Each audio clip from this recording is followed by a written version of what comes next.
O'clock, 12 o'clock, rock, we're gonna rock around the clock tonight. Put your glad rags on. Join me. Existen canciones que no son solo sonidos, son explosiones culturales que atraviesan generaciones y siguen vivas incluso décadas después de su lanzamiento. No entran en la historia por casualidad, dominan el mundo. Pero aquí hay algo que casi nadie nota. Muchas de estas canciones fueron rechazadas al principio, otras fueron criticadas por la prensa y algunas casi ni llegaron a ser lanzadas. Aún así sobrevivieron y no solo sobrevivieron, se convirtieron en las canciones de rock más vendidas de todos los tiempos. Ahora piensa conmigo cómo una simple combinación de notas, voz y emoción puede atravesar 20, 30 o incluso 40 años y seguir generando millones hoy. ¿Qué hace que una canción no muera? ¿Es el talento, la suerte o existe algo más profundo que conecta estas canciones al cerebro humano de una forma casi imposible de explicar? Hoy vamos a sumergirnos en las 10 canciones de rock más vendidas de la historia, pero esto no es solo una lista, es un viaje detrás de las historias ocultas, de los bastidores inesperados y de los momentos que transformaron canciones comunes en leyendas globales. Y presta atención porque en medio de esta lista hay una canción que aún hoy sigue generando millones cada año incluso después de décadas de haber sido lanzada, una canción que demuestra que cuando el sonido correcto encuentra el momento correcto el resultado no es éxito, es eternidad. Y todo comienza con una banda que parecía estar simplemente haciendo un experimento, pero que terminó creando uno de los sonidos más adictivos de la historia. No inició nadie imaginaba que una canción tan simple se convertiría en uno de los mayores éxitos de la historia del rock. Freddie Mercury llamaba a Another One Bites the Dust, un pequeño experimento disco, algo diferente del estilo habitual de la banda.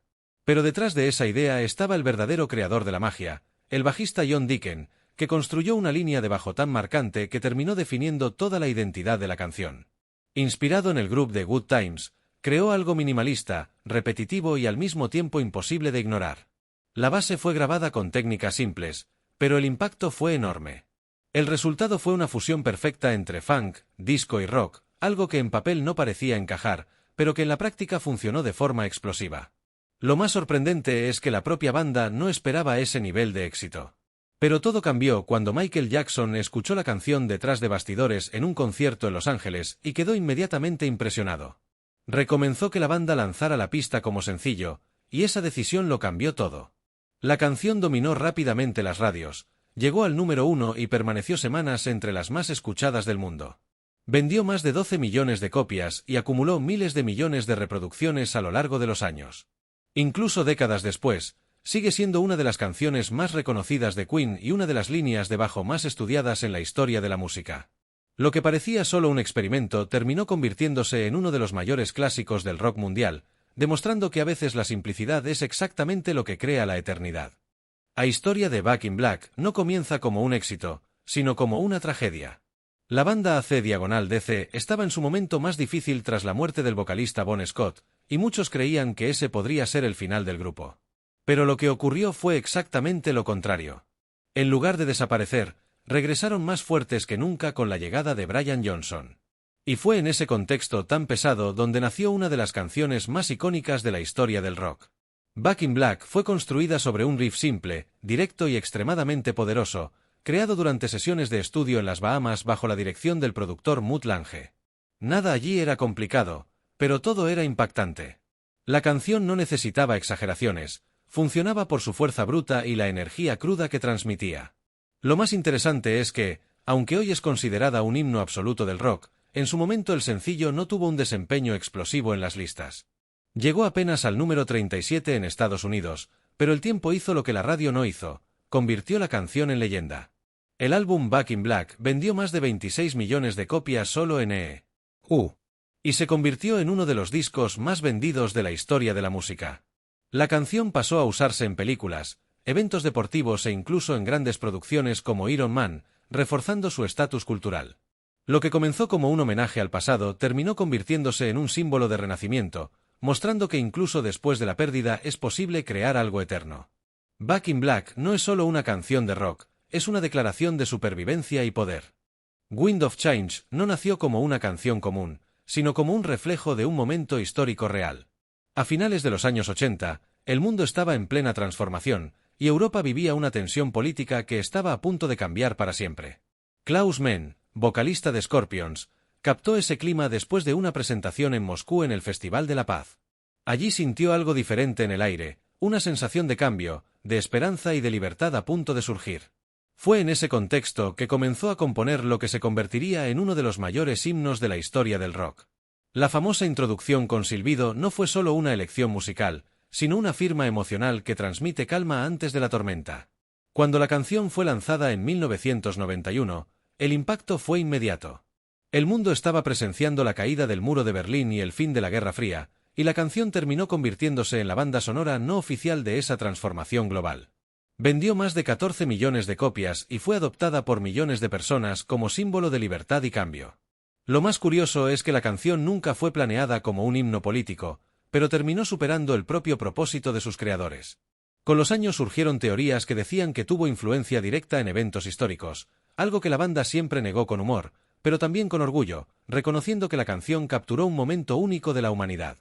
Wind of Change se convirtió en más que un éxito comercial, se transformó en una memoria colectiva del mundo en transformación, una prueba de que la música puede reflejar y amplificar cambios que van mucho más allá del escenario.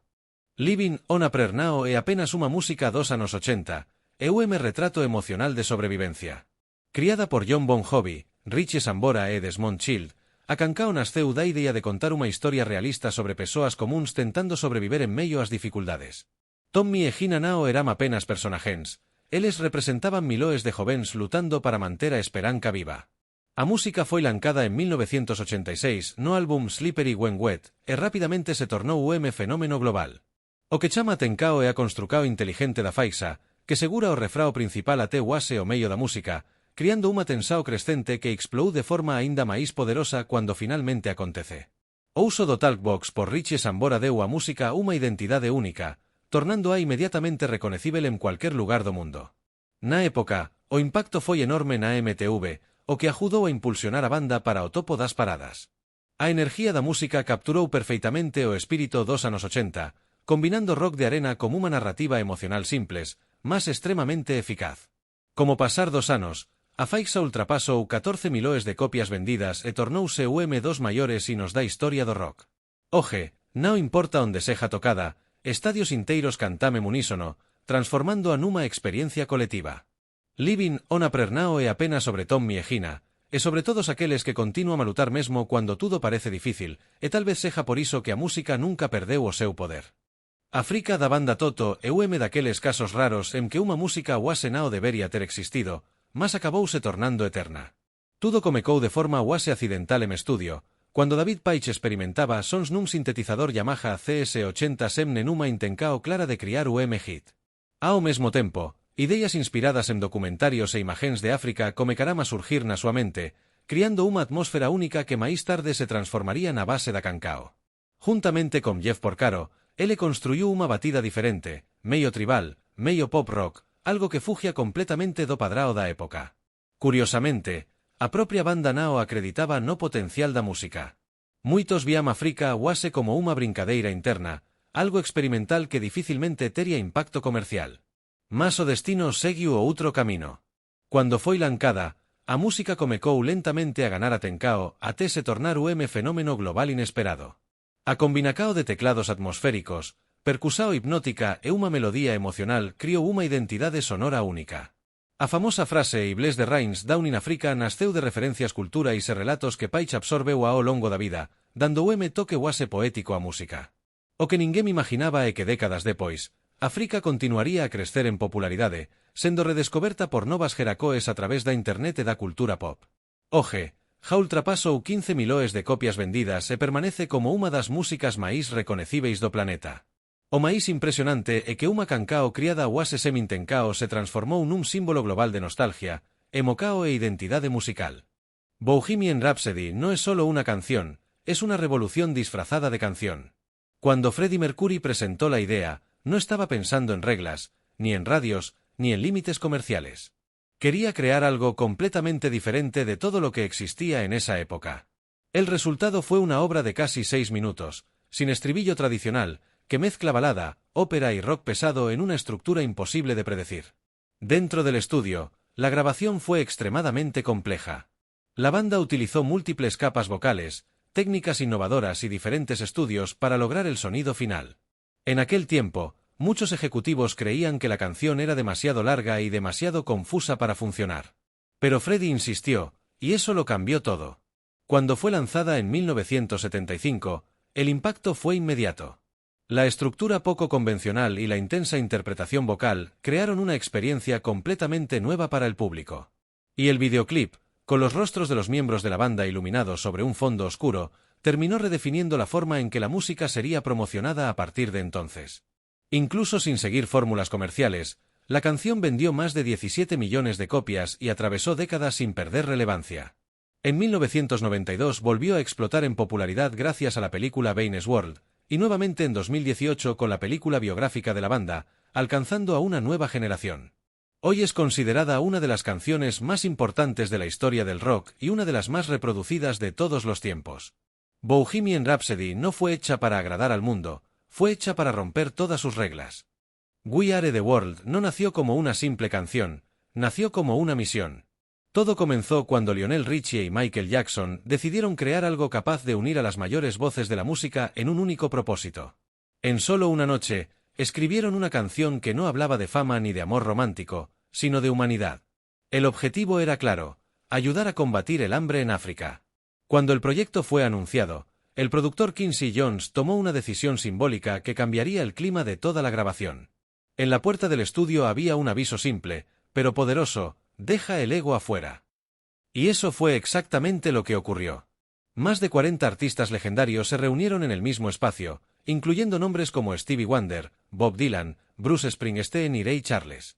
Cada uno con su propia carrera, su propio ego y su propio estilo, pero todos allí con un único objetivo. La grabación no fue solo técnica, fue emocional. Hubo momentos de tensión, inseguridad y hasta dificultades entre los artistas, pero al final todo se transformó en algo más grande que cualquiera de ellos. La canción fue lanzada en 1985 y rápidamente se convirtió en un fenómeno global, vendiendo más de 20 millones de copias y recaudando millones de dólares para ayudar a poblaciones en crisis. Ganó varios premios Grammy y se convirtió en uno de los mayores símbolos de solidaridad en la historia de la música. We Are the World demostró que cuando voces diferentes se unen por una causa común, el resultado no es solo una canción, es un movimiento global capaz de cruzar fronteras y tocar al mundo entero. It's Now or Never marca dos momentos máis importantes da carreira de Elvis Presley, cuando o mundo percebeu que o rei do rock xa non era apenas o ícone da juventude, mas o artista evolucao. A historia comeca cuando Elvis regresa do servico militar na Alemana e reencontra a música nun momento en que o seu futuro parecía incerto. Foi entao que ele ouviu unha versión inglesa da cancao italiana O Sole Mio, interpretada por Tony Martin, e ficou inmediatamente fascinado pela melodía. A partir de aí, nasceu a idea de criar algo novo, adaptando esa base clásica como unha abordaje moderna e emocional. A cancao foi escrita por Wally Gold e Aaron Schroeder e gravada en 1960, nun período en que Elvis procuraba redefinir a súa identidade artística. O resultado foi unha balada poderosa, diferente do rock máis agresivo que o Tina tornado famoso, mostrando o lado máis maduro e emocional do cantor. Cuando foi lancada, a música explodiu en popularidade, alcancando o número 1 nos Estados Unidos e no Reino Unido e vendendo cerca de 20 millones de copias en todo o mundo. O máis impresionante é que, no Reino Unido, a procura foi tao grande que antes mesmo do lancamento oficial xa existían máis de 1 milao de encomendas anticipadas. Iso levou a 2 estrellos máis impresionantes da época, como a música entrando directamente no primeiro lugar das paradas. It's Now or Never Now foi apenas suceso comercial, mas ponto de virajem na carreira de Elvis, mostrando que ele podía dominar non apenas o rock, mas tamén baladas emocionais e clásicas. Décadas depois, a cancao aínda voltou ao topo das paradas en reedicoes, probando que o impacto do rei Now estaba limitado ao seu tempo, mas ao propio tempo en sí. Rock Around the Clock no empezó como un fenómeno, empezó casi como un fracaso. Cuando fue grabada en 1954 por Bill Haley y His Comets, la canción pasó prácticamente desapercibida y no causó un impacto inmediato en el público. Pero todo cambió cuando fue incluida en la película Blackboard Jungle en 1955. Fue ahí cuando ocurrió algo inesperado. Jóvenes de todo el mundo comenzaron a identificarse con aquella energía cruda, acelerada y completamente diferente a lo que existía en esa época. La canción se convirtió en un símbolo de rebeldía juvenil y terminó abriendo las puertas del rock and roll al mundo mainstream. Estructuralmente, la canción está basada en un clásico blues de 12 compases, pero con una energía mucho más acelerada, guiada por guitarras marcantes y una batería que parecía romper las reglas de la música tradicional. Esa sensación de libertad fue exactamente lo que conquistó a la nueva generación. El impacto fue tan grande que la canción alcanzó el número 1 en los Estados Unidos y en el Reino Unido, vendiendo más de 25 millones de copias a lo largo de los años, convirtiéndose en uno de los sencillos más vendidos de la historia. Lo más impresionante es que no se quedó solo en su momento inicial de éxito, sino que volvió a aparecer en las listas durante décadas posteriores, especialmente en los años 60 y 70, demostrando que su impacto nunca desapareció. En 2018, fue oficialmente preservada por la Biblioteca del Congreso de los Estados Unidos como una obra de importancia cultural histórica. Rock Around the Clock no fue solo una canción de éxito, fue el punto de inflexión que presentó el rock al mundo y cambió para siempre el destino de la música moderna. Estas músicas no son solo éxitos de radio ni números en tablas de ventas, son hitos que definieron generaciones enteras. Cada una de ellas nació en contextos diferentes, algunas en medio de la tragedia, otras casi por accidente, y algunas contra todas las previsiones de la industria musical. Pero todas tienen algo en común, lograron trascender el tiempo. Lo más impresionante no es solo el hecho de haber vendido millones de copias, sino el poder que aún tienen hoy de emocionar a personas que ni siquiera habían nacido cuando fueron lanzadas. Esto demuestra que la música, cuando se crea en el momento adecuado y con verdad emocional, deja de ser solo entretenimiento y pasa a convertirse en memoria colectiva. Desde el groove inesperado de Queen, pasando por el renacimiento de AC/DC, hasta el impacto global de We Are the World, cada canción de esta lista representa más que éxito comercial, representa cultura, identidad e historia. Y quizás esa sea la verdadera respuesta a la pregunta del inicio. Lo que hace que una canción nunca muera no es solo el talento ni la suerte, sino la capacidad de tocar algo profundo dentro del ser humano. Algo que no envejece, no desaparece y no puede ser sustituido. Y ahora queda la reflexión final. Si estas canciones lograron atravesar décadas y aún hoy conmover a millones de personas, ¿qué más en el mundo puede tener ese mismo poder escondido esperando ser descubierto? Porque al final, la música no es solo sonido, es eternidad en forma de emoción.